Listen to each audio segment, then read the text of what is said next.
What's going on, guys? I'm Bear Degidio, and we are back with another episode of the Jackson Podcast. I'm sitting here with the greatest co-host of all time, Rampage. You look phenomenal. I could tell when you walked in here with your lunch pill today that you were taking your diet and nutrition very seriously. So, Rampage, congratulations on your new body. And we're sitting here with the most requested guest. Like I told you, Paige, he don't know. He don't know. Yeah, no idea. He doesn't know. If you don't know. But that's okay. Yeah. That's okay. We have, I call it grace, right? Yeah. You give him grace. You give him a little bit. Hey. You give him grace. Hey, that's because we come from a different era. Pride. We different right here. Oh, we different. Oh, Yeah. yeah. Hey, we got to announce the one. Yeah, and only. Ladies and gentlemen, the most requested guest. And I say that to a lot of people, and the internet thinks I'm joking, but I am not. Yeah. This is truly the most requested guest. I'll give you that one. He's got a movie coming out starring The Rock. He's an MMA icon and pioneer, one of the greatest wrestlers to ever step in the cage. Ladies and gentlemen, boys and girls, children of all ages, all over the world, Mark Kerr, the Smashing Machine.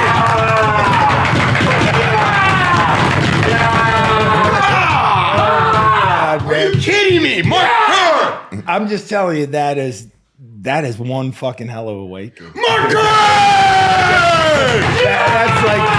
That's like the best, man. I Yeah, tell man. you, I've done a couple of podcasts, and this is the first. Yeah, man. I love it, man. I love it. The MMA fans, man, they all respect you and love you. Oh, all man. of us do too, brother. I appreciate it. You know, man. we all look up to you. You know what part of it, Paige, is like thinking about your history and thinking about what we were talking about earlier, like 2000. Yeah. Like this shit, I mean, it's one of those just incredible parts, man. I feel so blessed to be part of this for as long as I have, right? And to really be where I am right now is just, I'm saying earlier, it's like, shit, this is incredible. Man, I remember watching you back in the day when I first started.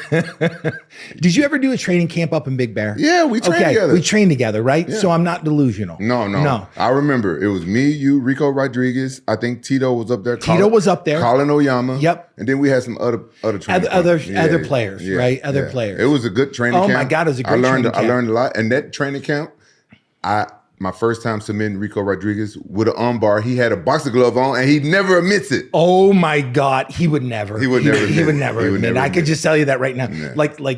So with Rico, when I was training with him, the big thing with him is I looked at him and I go, maybe a year. And he's like, a year what? And I go, maybe a little longer. And he goes, what? And I go, it'll take you at least a year plus to be able to take me down. And he's like, no. And I go, yeah, about maybe a year and a half, and he's like, no, fucking way. 2 years it took him. Took him 2 years? 2 years. Him and I would, like, literally, if I was going to give it up, I would fight him all the way across the dojo, into the wall, into the corner, back around the corner, back around the heavy back. It didn't matter. I mean, he would attack, go. And it was just, it was a point of pride for me going, hey, listen, here, if you can take me down, you can take anybody in MMA down right now, and he didn't completely understand that until a point where he got so frustrated. You know what I had to do? He reminded me of this. I said, hey, we're going to go to a different dojo tonight. I'm going to allow you to feed. And he's like, allow me to feed? And I go, I'm going to allow you to feed. So went to a dojo where they had open practice and he just annihilated everybody. And I go, see what I mean? It's just one of those things where it's like every now and then when you have somebody that's a little bit better in one discipline, you need the ability to boost your confidence. Yeah. Second that he did that, it was like, holy shit, man. He was like, okay, let's, because a little bit of success is what feeds you. Yeah. What fed me. He's one of the most competitive guys I've trained with. Unbelievable. Yeah. And he's actually good. I got a story, which is after the Grand Prix, which this movie's based around and stuff like that. After the Grand Prix, he went down to Texas to train with Saul Solis, right? Yeah. And we go down there. I go down there reluctantly. He's like, hey, listen, I need your help. I'm like, okay. So I go down to Houston. It's August in Houston. Oh, nasty. You know this, right? I mean, it is just... The humidity, the heat, oh my God. Oh, it's just nasty, right? Yeah. And so we get where we're kickboxing, and he Superman punches me, and he fucking lands it square in my face, right? And I literally go, okay, if that's what you're gonna do, right? And it's like, game on, motherfucker. And so we went at it to a point where his weakness was he didn't check kicks, and so we had shin guards on his shit, but I kicked him until he couldn't walk. And he and I just went at it. We didn't talk for 3 days, and then finally he ends up getting a hold of me and says, "Hey, you meet me for breakfast?" I'm like, "Yeah, I'll meet you for breakfast." And so we went to both limping in, like you see us get out of the car and him limping, and me limping as we're walking in. But that's Rico though. That's Rico. That is. The first time I trained with him in Big Bear, he had just injured Tito. I think Tito was fighting Vladimir Matyashenko. Oh shit. And so they was carrying Tito out of the gym, and he was like, "Oh, come on, Rampage, come spar with me." I was like, "Okay," I was green. I didn't know a whole lot then. And he was like, "Let's go light." He whispered that, and then he does a flying Muay Thai knee to my stomach and knocks me out of the ring, in between the ring and the garage. Yeah. Then he turns around, and puts his hands up like he just wanted to fight. He knocked the wind out of me, and oh my God, the craziest thing, I didn't even care that the wind was knocked out of me. I saw him raise his hands. Yeah. And we got to fight, and they had to break it up. That was my first time training with him. Shit, I'm just telling you. And part of this, and you know this, you got to stand your ground. With Rico, you got to stand your ground. I mean, there's some smart partners where they understand it, they get it, but some of them are like, "Shit, man, you're gonna show me some respect one way or the other." Exactly. That's part of it. You going against somebody, especially somebody you don't know, and it's like they testing your alpha. Who's the biggest alpha? And and you know that. So like my big, I would tell people this. I go, well, the good thing about, I was a heavyweight, so you can get a 165-pound dude talking shit, and just you can remind him, "Yeah, 165 pounds." They got HWT. That means heavyweight. Yeah. It means usually I'm twice as big as you. So anyways. What did you walk around at a heavyweight? You didn't have... So what I found out is like my real honest, like if I was being honest with myself, my best fighting weight was like 240. If I was too light, I trained too hard. If I was too heavy, I didn't train hard enough. It's kind of that sweet spot, like getting on a scale going, if I'm 240, 245, I'm good. I'm strong enough. I have enough cardio where I can get at it, but if I was... like the Grand Prix, I went in, I was like 231, and I wasn't eating enough. Speaking about eating, broccoli. We talked about that this morning. Yeah. I mean, he's over here eating Lunchables. Rampage's first day of his diet, I know. But back then, you had there was no cap on heavyweight. No. So you was fighting like guys like 300 Oh my pounds. God, man. Yeah, you could do it. And over in Japan, it was such an oddity because this. I mean, they'd have a sumo guy. Right? Yeah. Because Japanese culture still thought that was the baddest dude on the planet. He's 600 pounds. And it was like, MMA was that first journey into shattering all those myths about being tough. You didn't need to be 6'7", 400 pounds. You can get a 185-pound dude to beat the brakes off you. Yeah. It's interesting because Rampage was talking about TJ, and TJ Dillashaw was on here, and he's one of our co-hosts, and he does a lot of our MMA breakdowns. He was talking about how impactful wrestling is on MMA and being a good ground base for people learning the sport, because there's so many different dynamics, but being great at all of them is very important in today's time. And your time, obviously, being a 2-time NCAA champion. I mean, how important was that going into your MMA career? Oh, it was fundamental. Because like I was joking earlier, I said wrestling gives you the ability to hold somebody where they don't want to be held, right? For as long as you want to hold them there. And the third one is they can't do a fucking thing about it. Like straight up, like people go, "Oh shit, man, he's from Uzbekistan. Oh, this is gonna be interesting," because it really is one of those just fundamental pieces. What's crazy is I say this all the time. I said my secret power was I can turn anybody into a wrestler, and if they were wrestling me, I knew I was better than them. I didn't want to fight them. You would make it more of a wrestling match. Yeah. If I made a wrestling match, I was going to win. you know, because I was going to put myself in positions I knew how to control. I knew what to do. And then when I didn't really understand stuff, like going over doing ADCC stuff, right? Like what I found out through that whole thing with, you know, training with Rico, and he's just incredible jiu-jitsu guy, you know, like from Higa Machado on, you know, it's just small moves. Like I just didn't move. Like if I felt like I was in a bad position, I just tiny moves, you know, I do nothing big, you know, and it didn't give the person an opportunity to catch me in something. Right. So it was just this crazy learning curve, man. When we talk about ADCC, there's a very famous match with Leo Vieira. Yeah. He's also one of our partners on our Santo Studio Jiu-Jitsu Academy here in Newport Beach. And this ADCC match is still talked about. It's you versus Leo Vieira. I mean, you're about twice his size, probably 3 times the weight. Yeah. And he's doing the best he can. And he's, you know, he's trying to shoot it on you. And then at one point you pick him up and someone winks at you from the audience. Yeah. What is this story about? Oh my God, man. So, so in ADCC, when you win your weight class, you're invited to the all around, right? And to determine the champ of champs, right? And so in the all around, my first match was against Leo, and he's, I don't know, what was his weight back then? Do you have like probably 50, 150, 140? Okay, I mean, somewhere in there, guy. and I'm weighing 250 pounds, right? And so we get in this match, and you know what? It's nothing I've ever experienced before, because normally I've wrestled weight classes my whole entire life. It was the first time it was like an open, and so we start going at it, and I ended up picking him up, and he ends up like climbing me like a tree. He ends up like climbing on top of my, so eventually my arm is like in the air, and his butt's on my shoulder, and there's like an opportunity, like a split second when you watch it, for me to just spike him on his head, like literally spike him on his head. And I look over in the corner and I see this little going like, don't do it. Like, don't you do it. No, don't do it. And who was it? It was Rico Rodriguez. Rico Rodriguez was in my corner.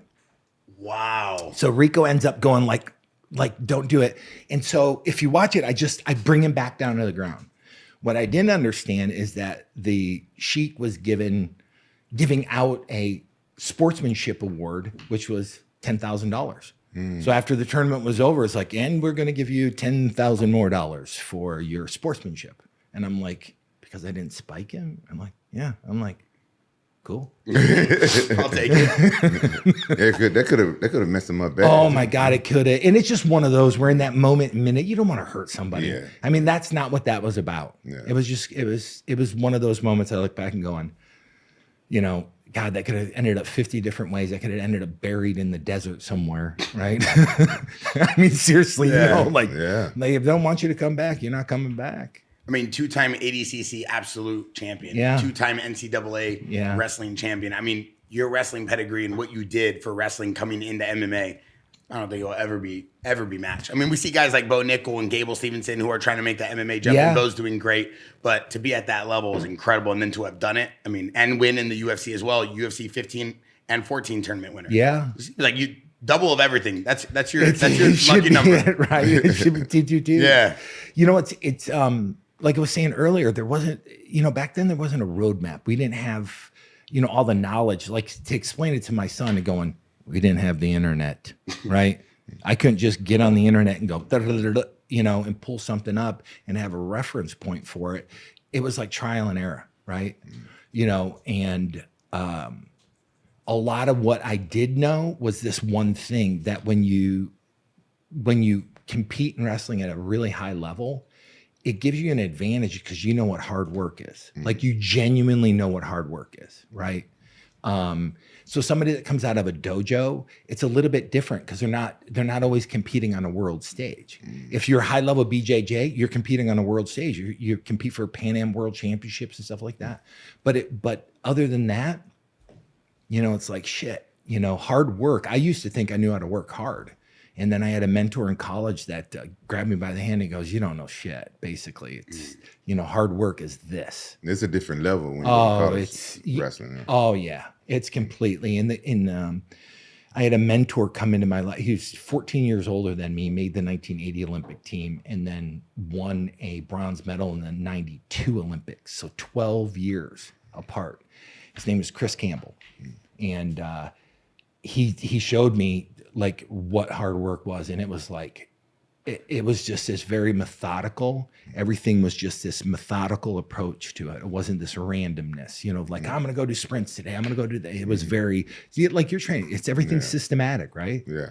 We're going to do groundwork on Monday. We're going to do hands on Tuesday. We're going to do strength and conditioning, and because it has to be, you know, it has to be systematic like that. But back then there wasn't a huge knowledge base of that. I want you to touch on that. You know, a lot of fighters now, they're studying their opponents and stuff like that. And you didn't have that liberty to study everybody like that, right? Because it's so hard to get the tapes. Oh my God, man. So it's funny you even say that. Like, we're going to cover some of this. Like I wrestled for Team Foxcatcher back when I got out of college. They brought me on board for Team Foxcatcher in 1993. Back then, John DuPont had somebody, and I don't know who it was, accumulate all these VHS tapes. So, excuse me, back then you could sit down and watch your Russian, because they would go all over the world and film. And it was so state of the art. It was these big laser discs that you could pile them on. And back then you could sit and watch it. And it started with me like this idea of like, I can not only understand what my opponent does, but I can learn a bunch of different stuff, right? Yeah. So it became part of like what I tried to do. Yeah. You know, but again, it's one of those where it's like try to go find a VHS tape of, you know, a Pride fight that happened in 1999. Yeah. It seemed like it would be real difficult. It was difficult. Like I don't know if you remember like the corner video stores. Yeah. You know, like they had the double swinging doors for porn. Yeah. Rampage knows about that. What? Well, why would you say I know about that? Well, you do. Well, I mean, it was everywhere. Observational. Yeah. You walk down the street, you see like a bunch of them. There was like 7-Elevens. Yeah, they were. Yeah. They were at every street corner, really. Yeah. And so right next to that little porn section was your mixed martial arts tapes, right? You go in next to and you grab your, because I've run into people that would wait for that tape to drop.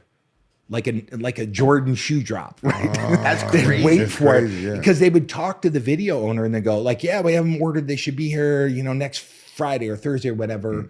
And they would get them and watch them to a point where I've had a couple fans that have watched them to where the tape broke because they had watched it so many times. And it was one of those, once you got hooked on, you know, mixed martial arts back then, you were hooked. Yeah. You know, you were hooked. You had to be a diehard fan back then. Oh, hell yeah. It wasn't as mainstream as now.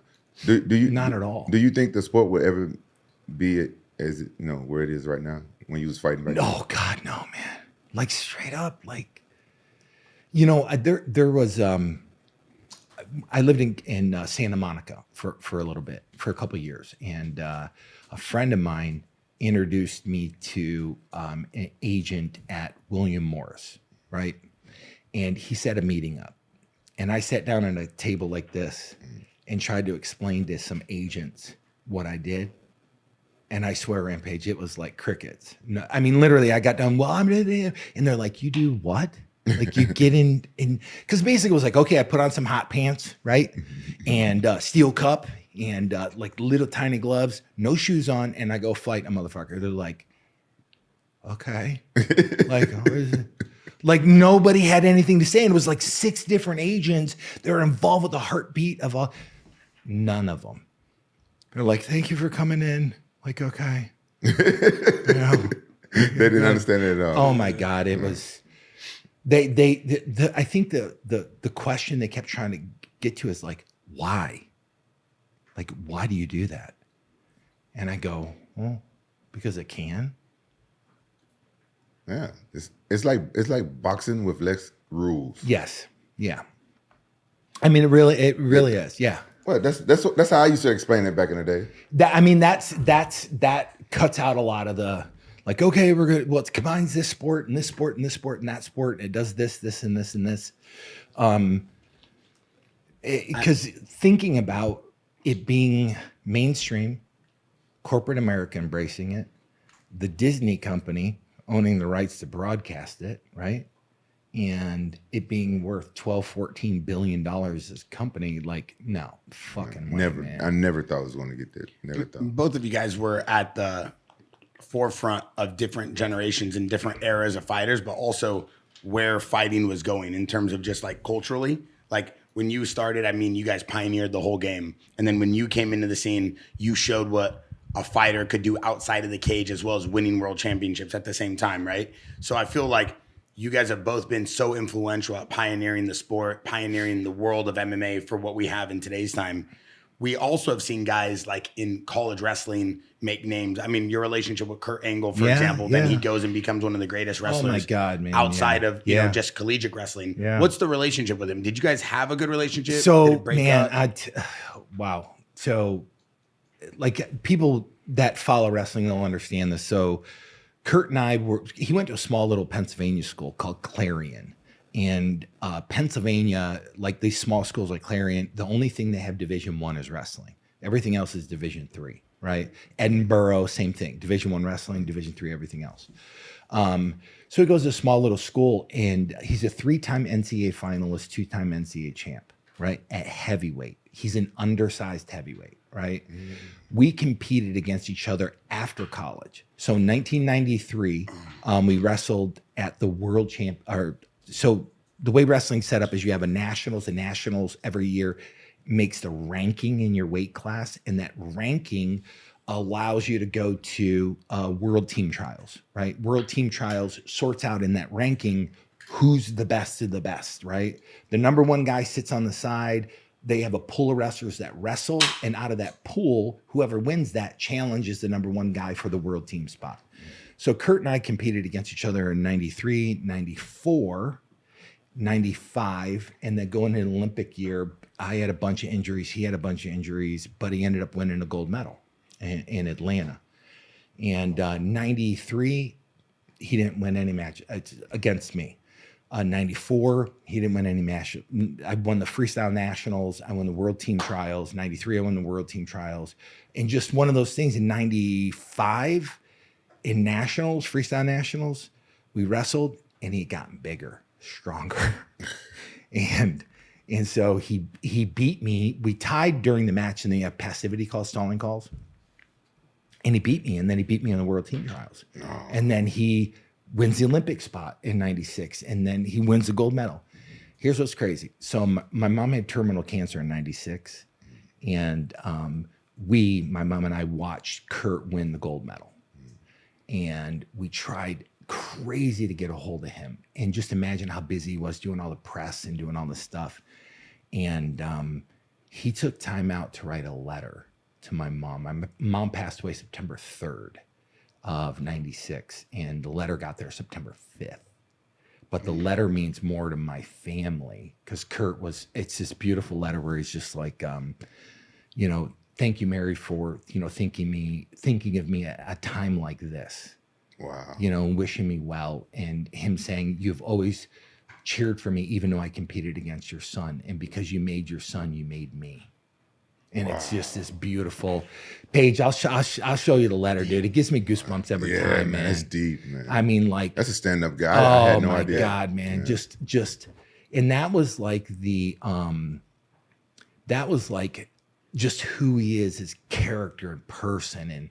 And it's one of those where even to this day, it's still a coveted letter that we keep, like my brother just had sent Kurt an email, and all these years later just said, hey, listen, I just want to thank you, after all these years, man, for doing that. Because that letter, every time my brother reads it, he cries. Every time I read it, I cry. Wow. So. Had to be at the height of your game like that and to take time.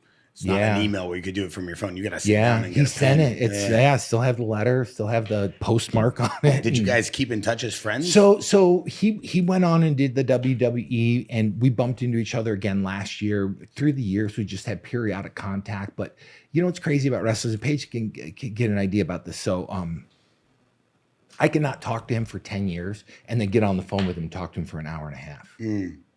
It's just that connectivity that you have from that shared experience. Like, I haven't been around Paige in a year. Yeah. And I could pull him aside, him and I could fucking chop it up for a couple hours just talking about stuff. You've talked about this, though. You've talked about how fighters have this unique, sensibility that even if they don't fight each other, just being a part of matches, Grand Prix, being a part of fight nights or, cards, you just connect. Like there's a connection that's beyond normal friendship. It's like a brotherhood or something like that. It's kind of hard to explain it. It is. Yeah. It is because you know what? It's one of those where it's there's connection. It's just a connection because it's a shared experience, right? Like I know what it's like to fucking go through a training camp. Oh yeah. And like literally be at just exhaustion. And you still have to get up and do the same thing tomorrow. It's crazy because 10 minutes ago we were with Coach Perillo. They probably haven't seen each other in 20 years, and they were talking about a story with the McCauley brothers. And I'm like, I didn't even know you knew the McCauley brothers. And Perillo's like, I haven't seen you in 20 years, Mark. How you doing? And they just hit 10 seconds. They start talking about this story. I'm like, guys, haven't seen each other in 20 years, and you already remember the stories. What was the story? What was going on? They were just nuts. They were they would fight anybody. Really? Yeah. They were the original Diaz brothers. Wow. Like the Diaz boys together, they'd take on anybody. Yeah. And the McCauley's were the same way. You were going to train with them, or you were going to learn something with them? So a friend of mine, Rick Bassman, right? He had a school, and the school was a couple different things. Pro wrestling is what you would go there to learn, just the whole entire rhythm of pro wrestling and stuff like that. That's what the McCauley's were involved in, but also he had MMA there as well.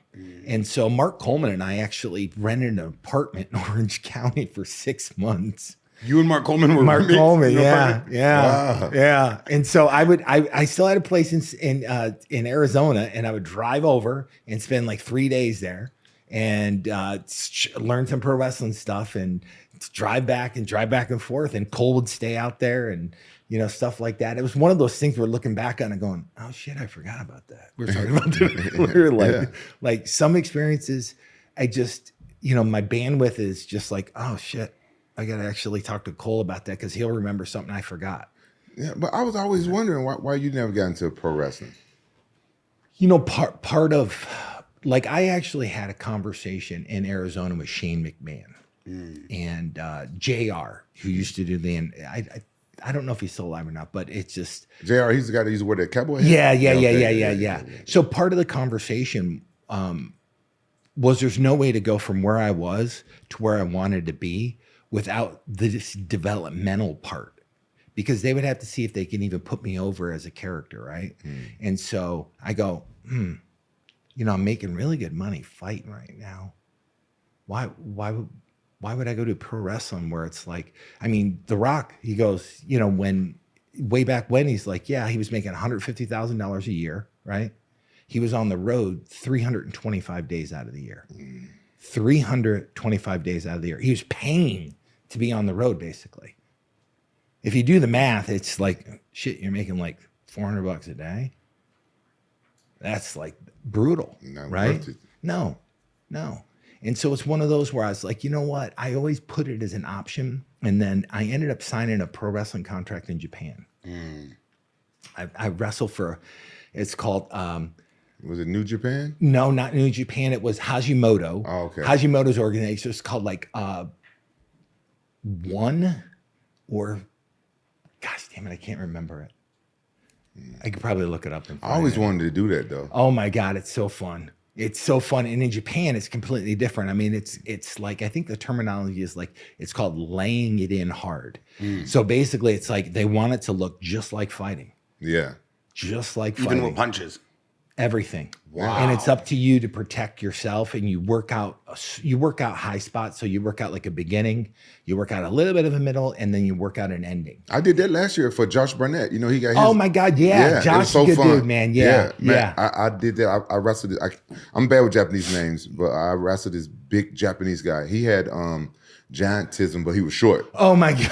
You know what I'm saying? He wasn't tall. Yeah. Same, what is it? Characteristics, I guess. Is it a disease or deformity? I think it's a disease. That's what he told me. He had his translator telling me that, because I was wondering, because his head was so big. His head was really, he had a thick skull, he had thick hands and stuff. Oh my God. But he was a little bit shorter than me. Yeah. And so we did the match, and he wanted me to powerbomb him.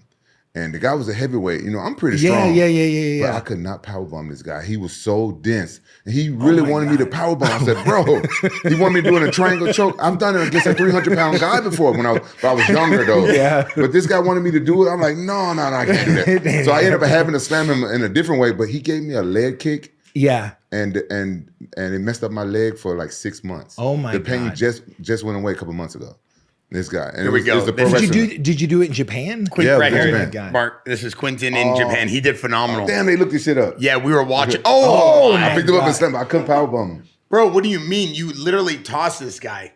Yeah, but he wanted me to pick him up from the ground. How hard were you hitting him right there when he was on the floor? I was stomping him. I was hitting him. Oh my God, you're really soccer punting him, pride stomping him. Mark was showing me that this morning. Awesome. See, I told you it Is that the technique, Mark? Hey, Mark, he asked for that. Oh my. I said, okay. That is incredible. Rampage, you actually did a phenomenal job wrestling. Oh my God. That's what I wanted to do. I wanted to pro wrestle in Japan. I love that shit. Over there, it's literally even back when I signed with Hashimoto, if you were with another wrestler that was supposedly your enemy, you know, or opponent, you weren't allowed to be seen with them. You weren't allowed any of that. I mean, they keep it totally, absolutely like it's real. Yeah, they believe it. Oh my God. They believe it 100%. All the way across. In my second fight in Japan, like, you know, I went there to fight Sakuraba. Then they brought me back maybe a couple of months later, just after I first trained with Tito. So they thought I was going to be the same fighter. I went straight to Big Bear after that Sakuraba fight. Anyway, they didn't bring me back in Pride. They brought me back in one of those shows. And my fight was the only real fight on the card. Oh my God. So they tricked the whole fans. Everybody doing pro wrestling, which looks like MMA. Yeah. And then they threw my fight in there. Oh my God. And I didn't fucked know the that. guy, and I fought a pro wrestler. You might know him, Alexander Atsuka. Oh my God, I know him. Yeah. Oh my God. I fucked him up. Oh my God. He tried to do the double armbar on me. Yeah. And I picked him up. Yeah. Oh my God, man. I think I broke his nose. I gotta go watch that. Yeah. I gotta watch that. Yeah. I fucked him. That's my second fight in Japan. But like the fans, they didn't see it because it wasn't in Pride. I mean, Pride was wild, though. You had soccer kicks and stomps and the Yakuza rumors. What's the craziest thing you saw backstage at Pride? Oh my. Off the record, you know? So you know, a lot of that was kind of kept away. It really was. Like you had, and this is straight up, like you had a room. Like you would walk through the corridors behind, you know, like in, say, the Tokyo Dome, and you had one room that was a bunch of Japanese guys smoking. And you'd walk past it, there'd be a guy standing at the door, and it would be, because they didn't go in front of the cameras, they didn't go out in the crowd. They were there at the venue. You knew they were there at the venue, right? As many times as I've been to Japan, all the photographers there, nobody ever took a picture with me and Mr. Ishizaka.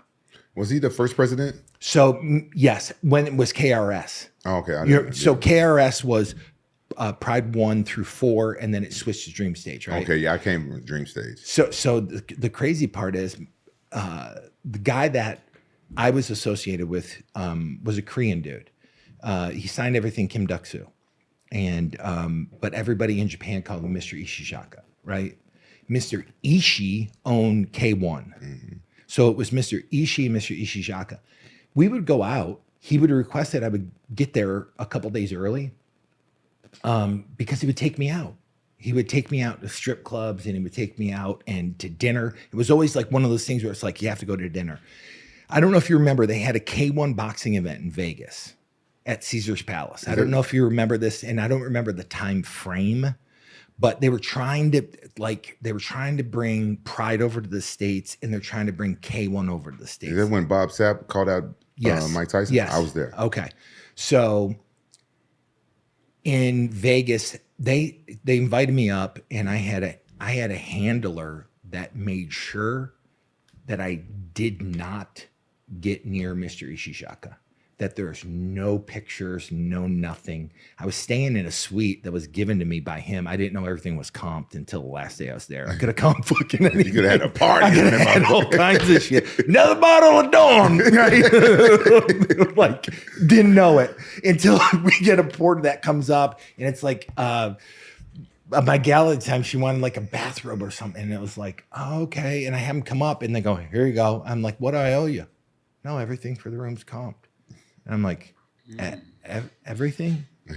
Like, yeah, room service, whatever you order the room. I'm like, oh my God, like, I've been there 3 days. I would have been balling out. Oh my God, Paige. It was like, because the guy gambled so much fucking money that everything was comped. I mean, my first day there, I watched him in like probably like 5 or 6 hands of Baccarat lose like $750,000. No way. Oh, fuck. He was balling like that? Oh, yeah. But he was the owner of Pride?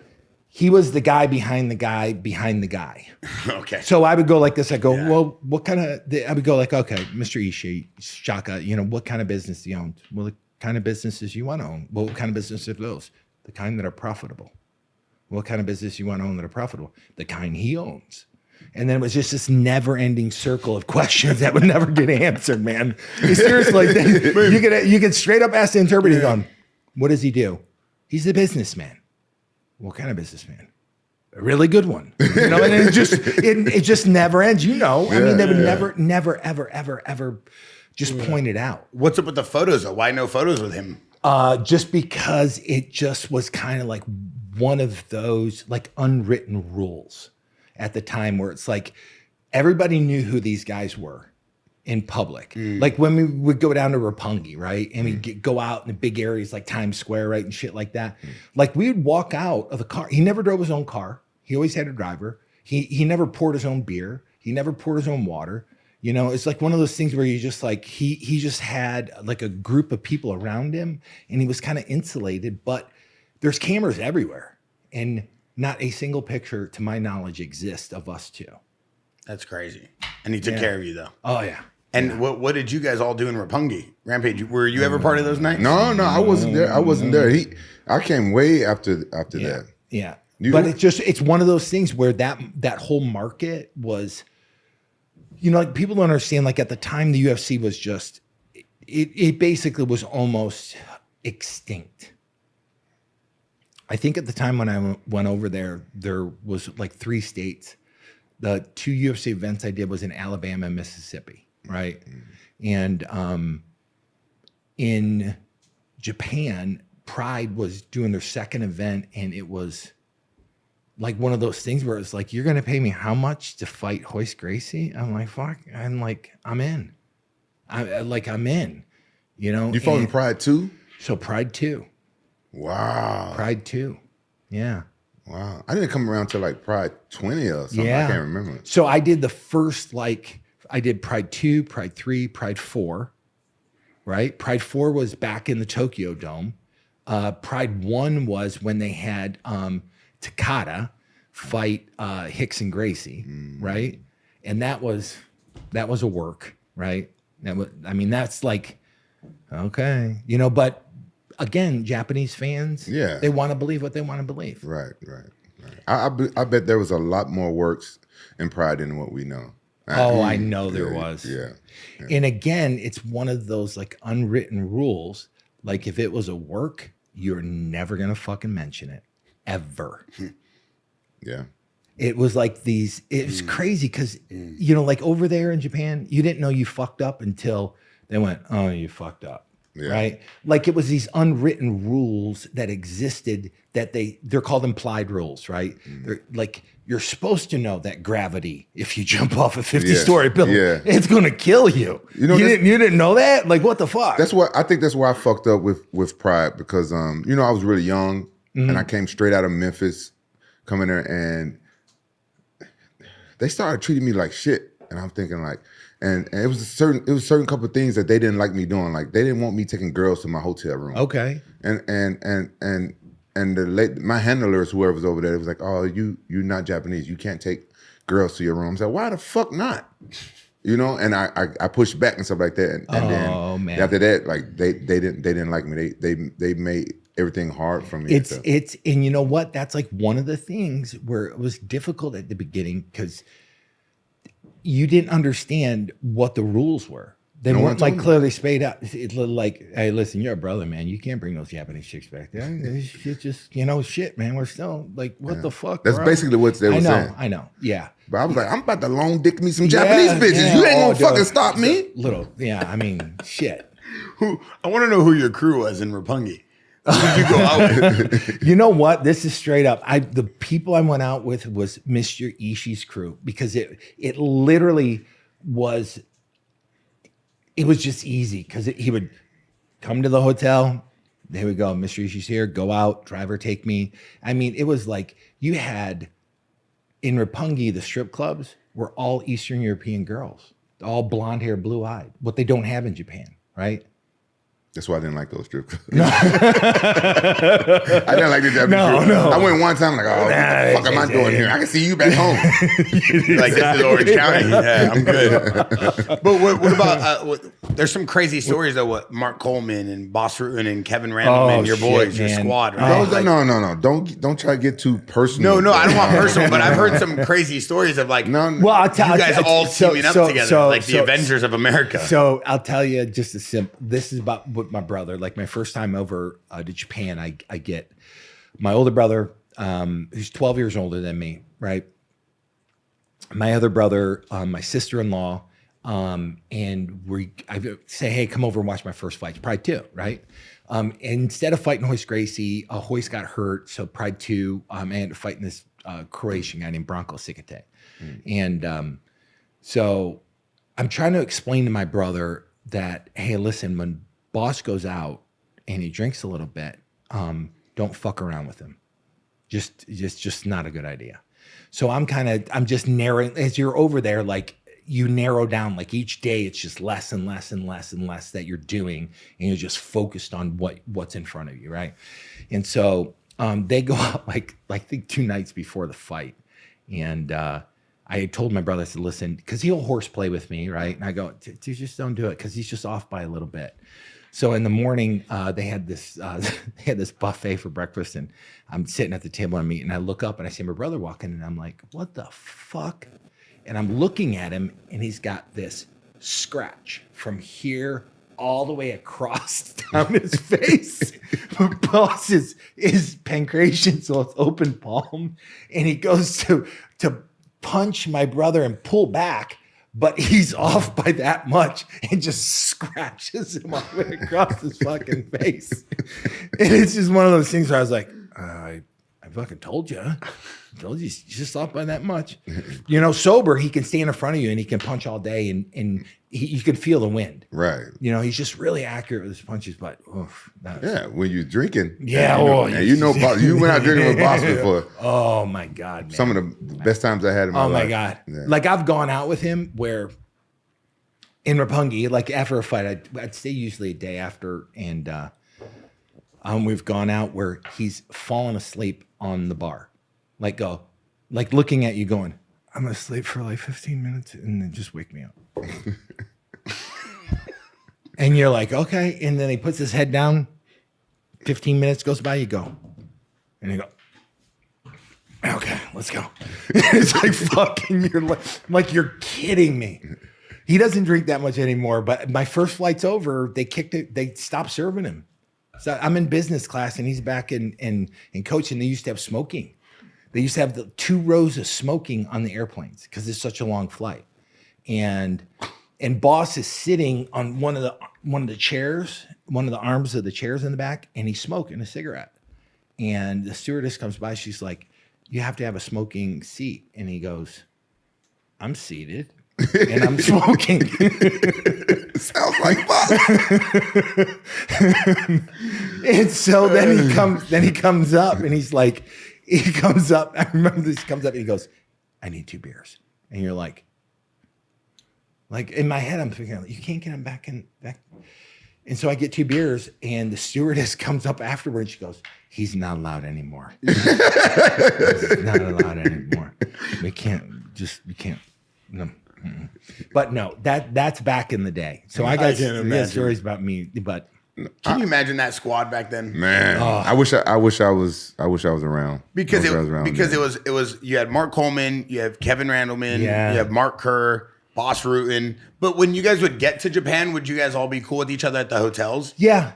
I mean, there was cordialness to it. You know what the crazy part is? So this is like always with the Brazilians, they were separate, right? They're like you had the American guys and even some of the European, Netherlands guys, all this other stuff. Everyone was kind of cordial. Always seemed like the Brazilian guys were just so.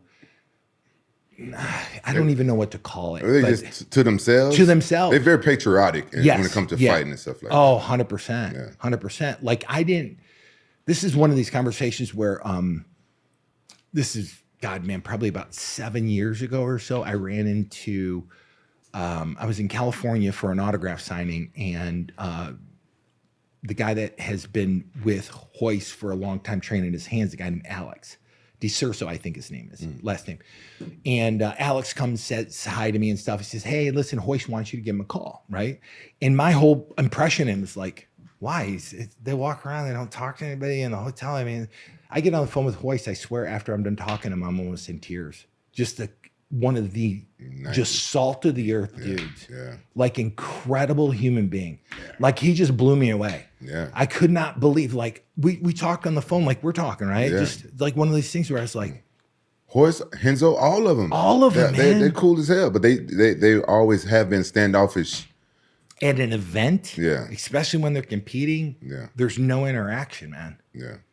I mean, it was crazy to me, like, you stuck up motherfuckers, man. That's like what I'm thinking. No, but that's they're allowed to do that. Could it have been because your name was a smashing machine? Yeah, like, fuck that guy. Exactly, right? How did you get that name? How did that Oh my God, man. So my first fight, my first fight's in Brazil, when I fought Paul Varelans, Master Hulk, and then Fabio Gurgel. Against Fabio, I couldn't wrap my head around this when it was happening. He wouldn't quit. The place where we fought, this little hotel called Maxu Plaza, we fought in the basement of a hotel, and it was like 600 dudes that were all like Fabio students and Brazilian fight fans, and there was no way he was giving up. Right. I broke his orbital, straight up broke his orbital with headbutts, right? Headbutts. His eye was swelled up like this. There was supposed to be no time limit. You're supposed to just fight until somebody gave up.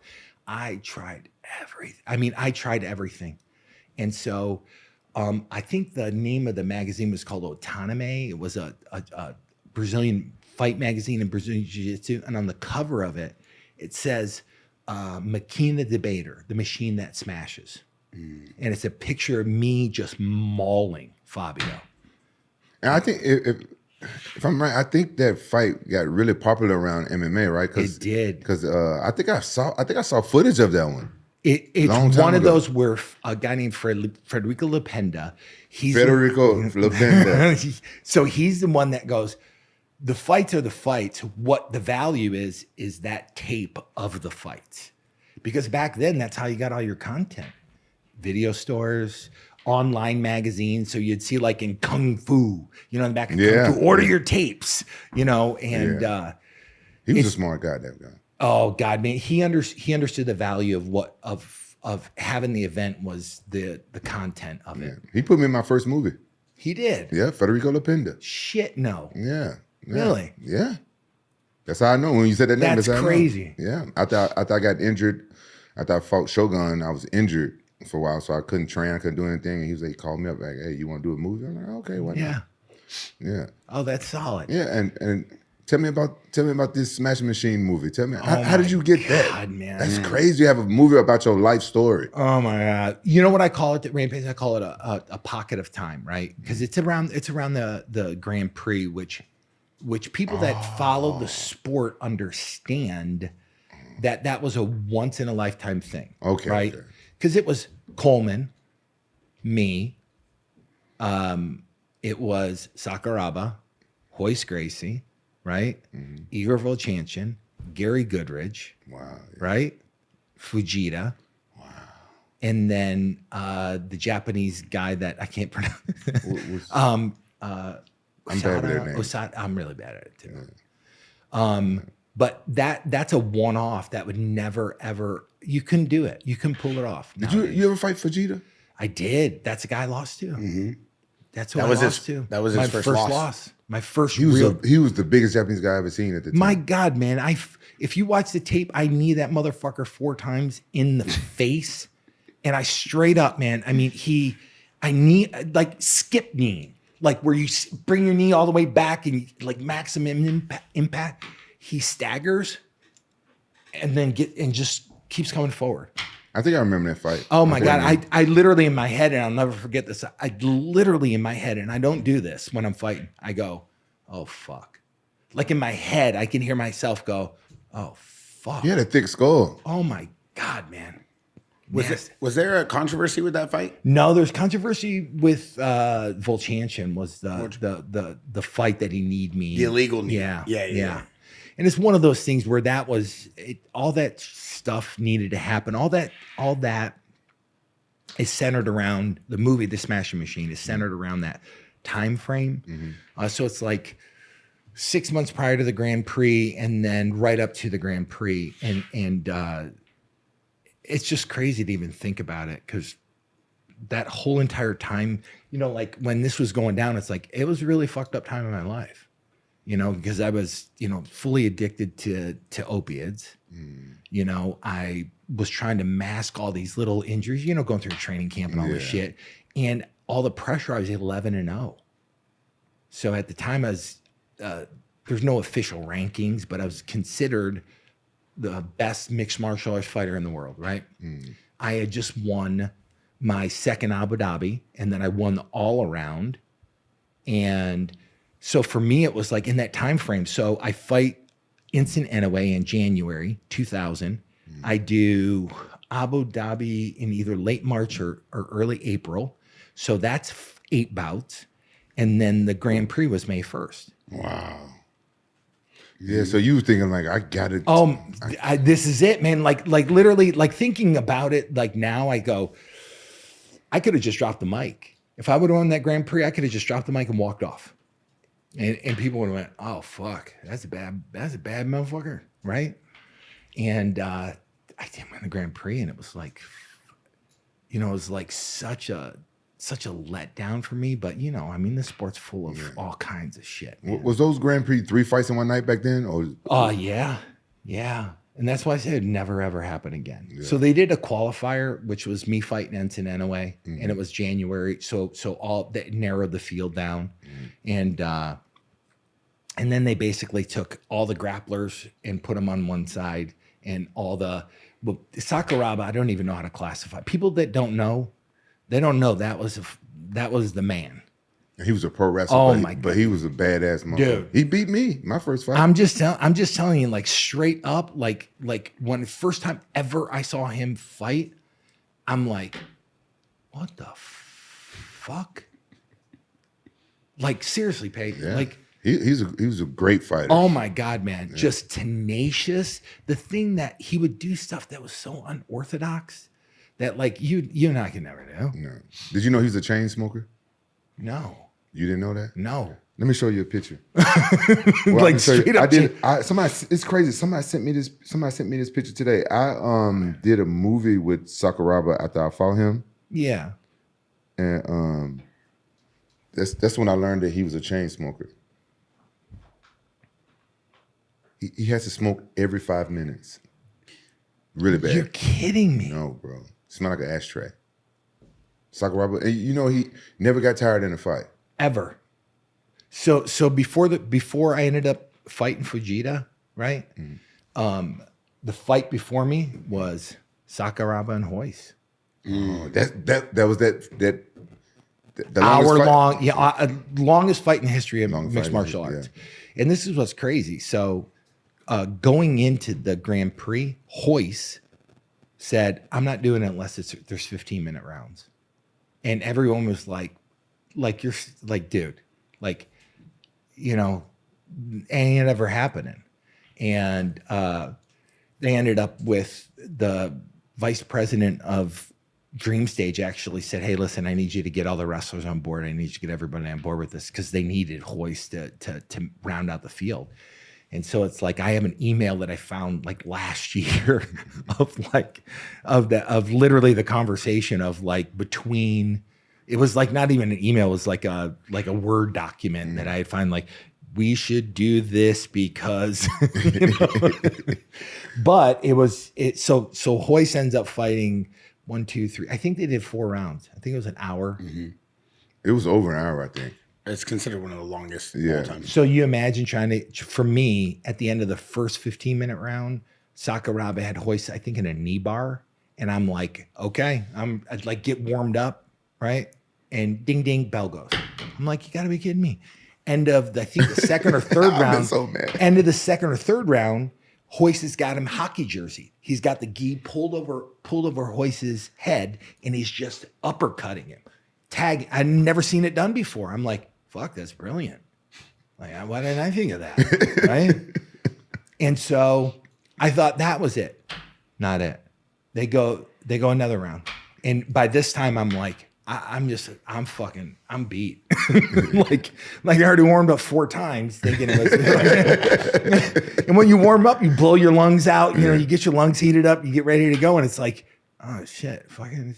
And then finally, Royce couldn't answer the bell for the one of the. His leg was swelled the fuck up. Yeah. But I mean, that was like straight up hats off, man. See, yeah, I thought Royce knew that Sakuraba was a chain smoker. That's why he asked for that. That's what I always thought.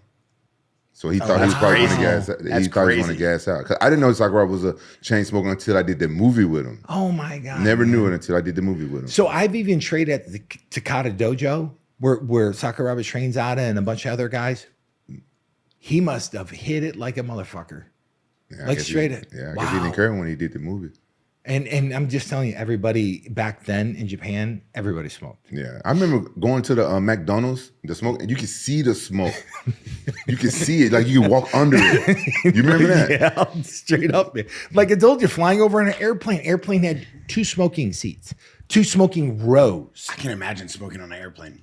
They had it was the back of the plane, and they had the whole row. So it's the 747. So it's that long row where there's like 5 seats or 6 or whatever it is, and then 3 on the wing, and then so 2 rows of it. You don't remember the airplanes used to have ashtrays? No. You never flew on an airplane with an ashtray? No. Oh yeah. They still had ashtrays for years even after they stopped smoking. No, I can't imagine that. I mean, you guys were both in Pride during the golden era of Pride and fighting. Did you guys ever cross paths backstage? No. Cause I think did you retire or did you go to Japan by the time I came up? So what screwed me, what we were talking about the implied rules is that like if an organization brings you over to Japan, they basically own you. You can't go like shopping around for other business. I didn't know this. So I said, hey, this is after the Grand Prix. I said to Pride, I was like, hey, I'm burnt out, man. I need a break, but I can't have a break where I'm not earning money. And they're like, okay, we'll get you up. What do you want to do? I'm like, I want to do some pro wrestling, right? And so they came back. I forget what the offer was exactly, but it was basically like, we can get you $5,000 a night and you guaranteed X amount of events in this time frame. And I'm like, well, that's not going to pay the bills. So I had somebody outside the organization, actually, who's a really famous, fought Muhammad Ali. Inoki. Inoki's son. I got with him. He was outside the organization. His son? His son. His son did bookings for pro wrestling. Did he look like Inoki with the big chin? A little bit. He did. He did. I was just wondering about that. So he ended up getting me a pro wrestling contract with Hashimoto, and he ended up getting me $25,000 a night, or $25,000 an event, 10 events guaranteed, and half the pay up front. Jesus. Back then, that was like That's all. It was cash. Cash. It was cash. Cash. Like green cash. Like brand new. Like I cut my thumb on brand new dollar bill cash. It was real. Oh yeah. And they just hand you cash. Yeah. That is amazing. Did you take the deal? Oh yeah.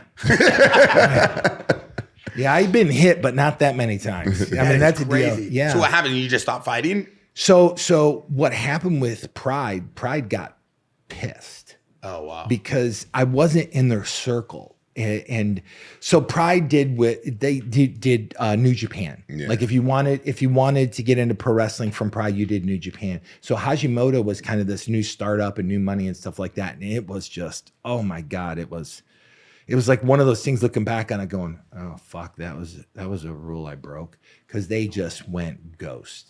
It didn't matter if Yokino, remember Yokino? I hated her. I called her Dragon Lady. Oh yeah, I hated her. What are we talking about right now? Yukino and Hideki. She was a booker. She was a booking agent for Pride. Why do you hate her and why do you call her Dragon Lady? Oh my God! Let him tell him. Oh my God! So she was just brutal. She was brutal. She was brutal.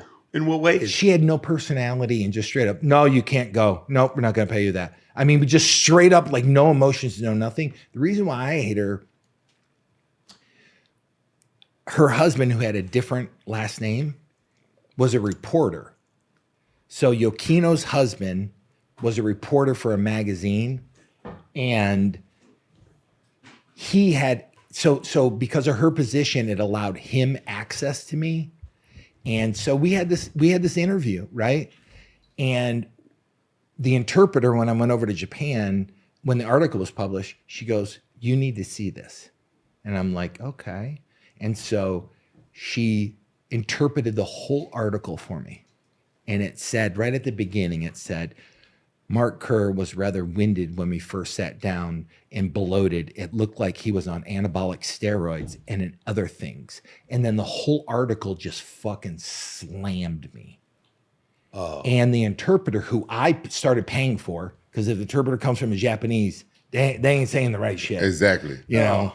And so she interpreted the whole article and she said, I just wanted you to be aware that this is out there and that this is Yokino's husband who wrote this. Oh, that ain't good. And you know what he ended up having to do? Apologize to me, retract the article, retract the statements in the article that they're like sheer conjecture. He's not a medical doctor. He didn't run this fast. All these other stuff, which is just, it's like in Japanese culture, that's like shame. It's like shaming you. Yeah. I mean, I don't really think that anybody should do that, especially to a legend.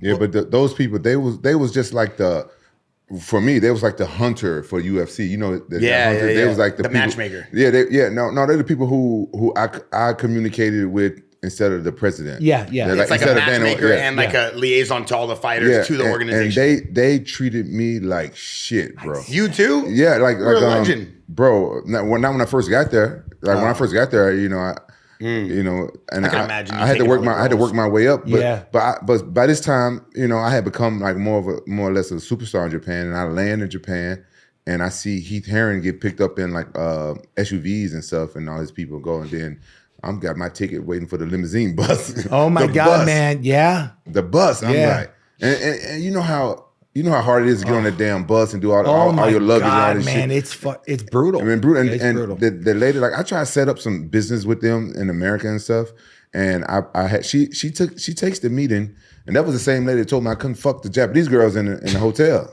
She was the same one, and I didn't know you knew her. And then look, I set up a meeting with this bitch. And with like a movie guy. Yeah. And because the UFC had just started doing Ultimate Fighter, and they was like saying, we need to compete with the UFC. I said, well, do a movie. Yeah. Fuck a reality show, do a movie. Yeah. So I set a meeting up, and in the middle of the meeting, she looked at me and she said, like, how could you get this guy right here? You are nobody. Oh. And right in front of to my face, look this far away. At a table like this, she said, you are a nobody. Oh, I don't like the Dragon Lady. No. We don't like the Dragon Lady. I was like, oh, okay. Oh, really? And I had one more fight left on my contract. I said, oh, all right. I'm a nobody. I'm like, oh, okay. And then that's when I left Pride and I went to WFA when I fought the smelly dude, Matt Lennon. Yeah. She did everything. Everything to fuck with I didn't know this. She was proved to be wrong because you ended up being one of the most influential MMA fighters of all time. For some strange reason, I always wanted to fuck her though. Oh my God, you're a toxic person. But I can't explain. This is why we have problems. You're a toxic person. He wanted to hate fuck her. Oh my! You guys are both toxic. Listen, I got a special surprise right now. One of the best ADC matches in the history is Leo Vieira versus Mark Kerr. So we brought in Leo Vieira. How's it going? Good. Wow, uniting. Pull up the Leo Vieira versus Mark Kerr match. This is one of the best ADCC matches. Good. Oh my God. What an amazing moment we have right I now. can't believe you're right next door. Yes, right? Yeah. It's a Small world, right? How long has it been since you guys seen each other? No, 4 years ago in Vegas. In Vegas? Yeah. We met in yeah. Vegas last time. Yeah. So in Yeah. 2000, Leo Vieira versus Mark Kerr at ADCC for the absolute division, right? Yep. And Mark Kerr just looking just like a pile of bricks, probably Oh my 6'5", 400. And Leo Vieira, 120, 5'5". You guys look like kids. I was This is it right there. Oh. I was like his kid. Like I couldn't catch him. He was fast. Like if you watch it from the beginning, he was like basically like going. I was like, come here, like come here. Well, you trying to pin him right there. Leo, what were you thinking? You're one of the most iconic jiu-jitsu athletes of all time and coaches. What were you thinking? You know, you see, like I almost got out of my pants. Like the guy was like, man, was very strong. Like I never heard like a very strong grip. Like I regret, like last night after this, I went in the shower. Like my wrist and my feet was like hurt. There's so much squeeze in my. Honestly, I came with one strategy, and I changed the middle. The strategy was okay. I'll pull guard. I'm gonna save 5 minutes, and then end up I'm gonna let him get tired. Then I'm gonna do some magic. The goal was the strategy is if I survive and make him get tired as much as possible for someone out in Brazilian. Strategy turned to just survive. But when I pull guard, like he hold my leg, he hold my head. And he squeezed me. Couldn't breathe, I know. Like it was me. Like it was good. Yeah, that was exactly like He was choking me. He was choking me from the half guard. Yeah. And then like I said, oh my God. Bro, Leo, you look so tiny next to him. Oh my God. I thought it was 77 kilos. So 70. Okay, all right. Yeah. I was seven. I want to fight in 66 kilo. Yeah. But they invited me to 77. And then I was, and they invited me for the super fight for the open class. Yeah. And then it was a good experience. But, Oh my God. 77 It was kilos. same That's with about me. 169, 165, around there. And what were you, Mark? I was here. I'm probably like 240-ish. What's the strategy? Anybody want to help me out? What do you do here? No. Me in the end of surviving. In the beginning was pull guard. Yeah. But when he locked me in the half guard, he squeezed me in my neck. Yeah. So when he squeezed my neck, I said, bro, I will choke. I don't I'm the jiu-jitsu guy. I don't want to choke in the half guard. I pull his hand to my head. So you squeeze my head. Then I'll say, okay, better choke because my head is I bring it back to the neck because my head was more exactly like that. Then I say no. And then I end up stand up. I say, I'm going to stand up because I cannot play guard. And then I told everybody, I say, bro, if someone is thinking to pull guard, be that guy, don't pull. And he showed that because a lot of people was pulling guard, and even the next was choking everybody. And saying, I told you, don't pull guard. Crazy. Part of it was like I did have grip strength back then. I mean, wrestler. I mean, because you're constantly. And it's just this stupid grip strength that like I would always go, if I grab a hold of you, you're not getting away. I mean, Leo, in the art of jiu-jitsu, like in a gi, size maybe doesn't matter with technique, but with no gi, and you have a little bit more power. So I've done gi with Higa Machado. Okay. One time. That was it. And that was one time only. It's a very. It was like gave him an extra set of fucking hands. Like it was like we were at a studio in Torrance. So he had a wall and he had like one side and the other side. So the door was open where I go, oh yeah, I'll go gi with you. And so we go gi and I'm just getting frustrated. I'm getting really frustrated. And everyone's kind of poking their head around, the door, kind of looking in, like what the and literally, I go, we did it. I don't even remember how long we went, but it was like one of those things going, I'm never doing this again. Like never fucking doing this again. Like I'm getting up and going, we're going Gilas, bro. Yeah, like it's because it's just positions I could not figure out what the fuck he was doing because I just didn't have that. It's the nuances. It's the small little stuff. But you're right. It's like you have a extra arms because people hold your lapel, which is make extension of your body. So it's like you feel like stuck. You cannot move. Yeah, and it's frustrating because it's just one of those where it's like a lot of it is just that ability to be able to control people in a way that like with Gilas, it's like what I was doing in wrestling. It's like I can control you, not with a gi on. Yeah, no, he's like but. The same thing with Phil. Like that was the first time that I fought with no gi, like specifically because back in the time they're not really popular. ADCC changed the whole thing. Oh, it did completely. And honestly, that fight, our fight, that changed my life. Wow, for everything, for opportunity, mentally. Yeah, because until that I was successful in jiu-jitsu. Was my 2 or 3 years as a black belt.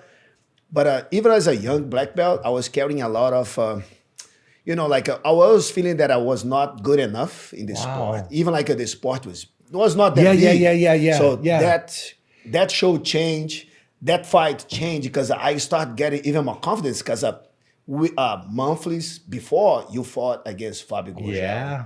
And then and I was there. I saw it. I said, "Oh my God!" And then so that's what's incredible about it because what I was saying earlier, it was my first time fighting where there wasn't that weight class with grappling, right? Okay. So normally, like when you're grappling and doing stuff like that, there's weight classes, right? Yes. And it was my first time like in an open. Yeah. And I was like, so after we get done competing, it was like, holy shit, like you have the fucking balls to jump into this and do this, right? Like I had hats off to you, right? Because I'm going, you didn't back down. You didn't like, oh, I'm going to, I mean, a lot of, at first I was like, first I need to catch you. And then, was that your first ADCC absolute? Yes. You already had won one or no? No. Was that your first ADCC? It was my first. It was 2000. I think, right? And so that later on helped you then become... Later on, they start making every 2 years. 2 years, 2001, 2003, like every years. But technique-wise, Leo, were you able to even try to do anything? Or the goal when a guy's that big, I mean, obviously he's super strong and he was one of the best wrestlers of all time. Was there anything you could do to him or it was just the experience was too new? Like, honestly, my strategy, like I said, was a pull guard and figure out something because that's what we taught. Like, it's a stand-up, of course, as wrestlers, I'm not going to have a stand-up. But even the guard, like he performs a very good ground control, trying to choke me a couple of times, passing my guard. So in the end, I was realized, I said, okay, my guard maybe is not enough. So I better try stand up because regarding to a strategy, I want to make he get tired as possible for the next Brazilian. But as a stand up, my game plan is stand up is just survive and keep him busy. God, yeah. And like I said, he just, I couldn't, because I'm like, okay, like, because he just kept moving and kept moving and kept moving and kept moving. And it's one of those where at that point, when you do the absolute, I had already done my weight class final 20 minutes earlier. So earlier in the day, you do a 20-minute for your weight class final. So the day before, you do your 3 bouts, right? And then in the morning, you do your weight class, and then they sort out the absolute, and then you have to do the absolute all the 4 bouts all day long. So you do 5 bouts in one day. Wow. Yeah, it's very. And then you have 20 minutes for your weight class, and if you make it to the finals, the absolute, you have 20 minutes. So I mean, it's exhausting. The only thing I could do that day was hydrate, a little bit of food, and sleep. I don't care if it was 1 minute of sleep. I would go up in the bleachers and I would just go, I'm going to sleep. Because I wrestling, you learn to sleep in the oddest places. Because you'll have a tournament all day long. You'll learn to sleep on a wooden bench.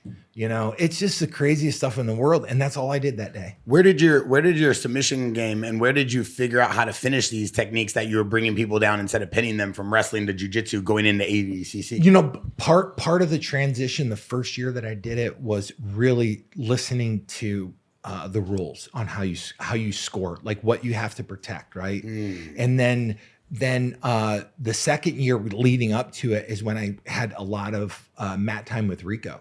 and that whole entire time around Rico, because he's a Machado disciple, right? And so he's got game. He's really good. He's oh really my good. God, he's got game. Yeah. And so it was like all these little things of around it. And he was, so what I was saying earlier about like being at Beverly Hills Jiu-Jitsu and, you know, all the Jesus guys shutting the blinds. Like Rico was the first one to take a step over and go in the open, you know, because he eventually gets his black belt from Higgin. I got him a contract over in Japan. Yeah, that's how he got there. I figured that, yeah. I got him a contract. Yeah. And he literally walked away from that and walked away from a King of the Cage in California and said, I'm signing with the UFC. I'm like, what the fuck are you doing, dude? He had a decent contract with Pride that paid him decent money at the time. He was living over there too, wasn't he? Yep. It was hard. He said it was hard. Oh yeah, because the language barrier, and the culture, and culture, and basically like living on a box. Yeah, Mark. As we get ready to wrap up, first of all, I got to say thank you for coming on the podcast. Oh man, this is watching you and Leo react to one of the greatest ADCC matches of all time. This is a treat. This is a treat for me. It really is. We got to end with this. How does it feel to sit back and know that all your life's work is now about to be portrayed by one of the greatest actors, The Rock?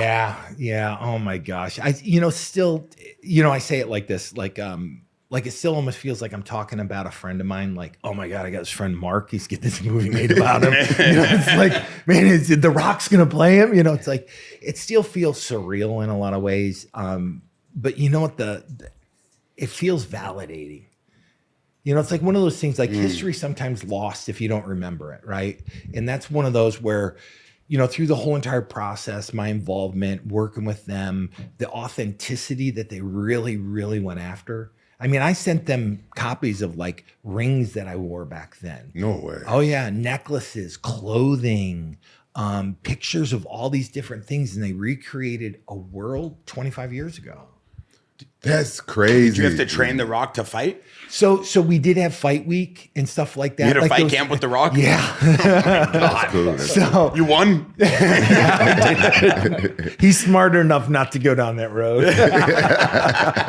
So part of what I was saying, like because of the audience that's going to watch this, you can't have technique that's like just shit. You got to actually put the time into to have something that has authenticity to it. Otherwise, you and I'd watch it going, shit, that ain't right. Yeah. Like that Very ain't critical. very critical. Very critical. So they were smart enough to know that. And so a lot of the development and working with their stunt coordinator and all the different aspects of that and going, okay, this is where this needs to be, because if you start at the beginning of, say, takedown, like we were doing earlier, right? If you're fundamentally screwed up, it just multiplies as that move progresses, right? So if I'm out of whack here and I'm sideways and crooked, there's no way you're going to correct that going up and make it look like it's supposed to, or finish how it's supposed to finish, right? And so let's start with a building block that's genuine. And that's what we did is I said, because I'm not going to teach you wrestling in 20 years of wrestling in 5 minutes. It just ain't going to happen, but let's just do this. And so fundamentally these building blocks, and we did that a couple of days where we like built on it and going, okay, you can do this, this, and this. And I go from there, it's perfect. It's like, it's all good. And so they really paid attention to all these little details because they know the audience is going to watch it. You know why I'm really impressed with the trailers that I saw? That he looks a lot like you. And that's, how scary is that? Like close. He like looks very really, similar. yeah. Oh my Very gosh, To us, man. like the way the way we looking at it on TV. Yeah, on the screen, you know what I'm saying? Yeah. Somebody say, "Oh, you look like you're that." You never 100% think right. like, "Oh, I don't look like that." No, you 100% right. We watched it all morning, and everybody's been like, "Bro, that's him." And you're, like we're watching it in real time. Your body style and everything. Like, did he have to change his workouts? Or He something? did. How did his face look so like you and everything? So they did prosthetics. They had. Listen You were to on this. it. I gotta give you that. You were on it. So part of what they did was they tried to stay away from any CGI, right? Right. They just tried to make it as raw and authentic as possible, and that's it. I mean, they had a makeup artist, and I'm probably gonna misquote this, but I think the makeup artist has been nominated for like Academy Awards because you go like this, you go, okay, hey, listen, I want you to put all these prosthetics on, but you have to, the person who's going to wear the prosthetics he's going to fight, he's going to move around, he's going to sweat, he's going to do, it's like, no, I ain't signing up for that. It's just, but they did it. Yeah. I'm gonna tell you how hard it is. When I did the movie 18, I couldn't work out they wouldn't let me work out for 6 months. Oh because my God. Because I had fake bullet wound on, I had to wear it every day, and fake tattoos. Oh my gosh, man. I can't imagine them having to do that and still having to do that stuff. He's all tatted, right? Yeah. All that shit's covered. I mean, it's just one of those where it's like, holy shit, man. Yeah. That's crazy that they did. Yeah. They can do stuff like that. In the trailer, we see Ryan Bader and Bas Rutten. Yeah. So they're in the movie. Yeah. Ryan's Mark Coleman. Wow. Oh, for real? Yeah. Why did they go with somebody that looked kind of like him? They did all that. They put Ryan Bader and Mark Coleman. Why? Are you jealous? No, I'm not jealous. They might as well have me as Mark Coleman. They use fucking Ryan Bader. He don't look like Mark He don't Coleman. look nothing like Mark Coleman. Coleman don't look like Ryan Bader. Not at all. A little bit. So what they did though is they wanted somebody that had no acting like classes and stuff. Because Benny, he goes, I don't want them. He goes, I want to mold them. I want to tell them what to do. And so he had this Zoom call with Ryan and just said, here's the lines. And Ryan spit him back out. He goes, okay, you're hired. Like that was it. He just wanted somebody that didn't have an acting background because he didn't want an actor. He wanted a fighter. Yeah. This thing looks He wanted a incredible. fighter to play an actor. This movie Right. looks incredible. Right. Did you make a cameo? Or you can't say. He You can't. I cannot about- confirm or talk- deny that rumor. Is it true that they don't like when they're portraying an actor to actually have the real actor there? Is that true? Yeah, they do. So the producer who's been phenomenal through this whole thing, a guy named Dave Copeland, and he like orchestrates everything. And you imagine like there's big personalities all the way across the board. And so I kept trying to say like, I'm available, like put me in, coach, I'm available. But not understanding like when you have dramatic parts of the movie and stuff like that, and you have a real person, me, and somebody playing person, you can't, it's really difficult for them to get into character when you're there. I didn't understand all that. Yeah, I'm like, they probably feel very self-conscious. Yeah, self-conscious. And that's the part where I go, because I literally go, I blocked off my whole summer. I have like 4 months available, and I'm moving to Vancouver, right? And basically, it's like that's not going to work, because I was like, well, and then understanding like, oh shit, man, there's like 300 people working on the film, all these different aspects of it. Yeah, I mean, you know what it's like being on a film set. I didn't know. Bro, I didn't know. I would have been like that dude in Tropic Thunder. Like, I wrote the movie. I would have been there every goddamn day. Oh my God, bro. Was that night 2 leaves? You know what I'm talking about? Yes. Oh my God. Good. So I want to come out and do a takedown clinic. Oh, incredible.